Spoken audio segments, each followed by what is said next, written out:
আজকের রান্নাটাও মায়ের হাতের, মাছের মাথা দিয়ে মুড়ি ঘন্ট।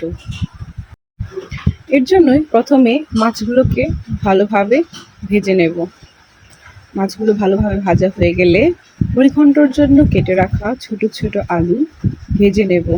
এই মুড়ি ঘন্টটা চিনি গুঁড়ো চাল দিয়ে রান্না করা হয়, তাই চিনি গুঁড়ো চালগুলো ভালো করে তেলে ভেজে নেব। সব কিছু ভাজা হয়ে গেলে কড়াইয়ে তেল গরম করে তাতে তেজপাতা এবং জিরে ফোড়ন দেব।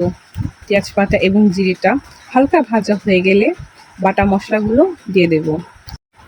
এখানে জিরা বাটা, মরিচ বাটা, হলুদ গুঁড়ো এবং লবণ ব্যবহার করা হয়েছে।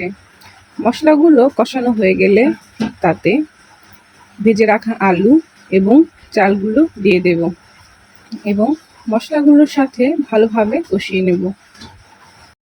ভালো মতো কষানো হয়ে গেলে মাছগুলো দিয়ে দেব।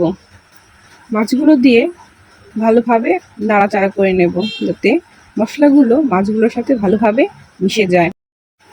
এরপর পরিমাণ মতো জল দিয়ে দেব। জলটা একটু বেশিই দেব, কারণ চালগুলো যেন ভালোভাবে ফুটে যায় এবং মাখা মাখা হয়।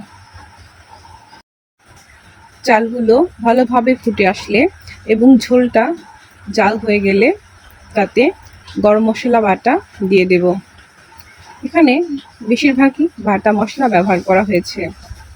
বাটা মশলা ব্যবহার করলে রান্নার স্বাদ অনেকটাই বেড়ে যায়। ঝোলটা গাঢ় হয়ে আসলে নামিয়ে ফেলবো। ব্যাস তৈরি হয়ে গেল মাছের মাথার মুড়ি ঘন্ট।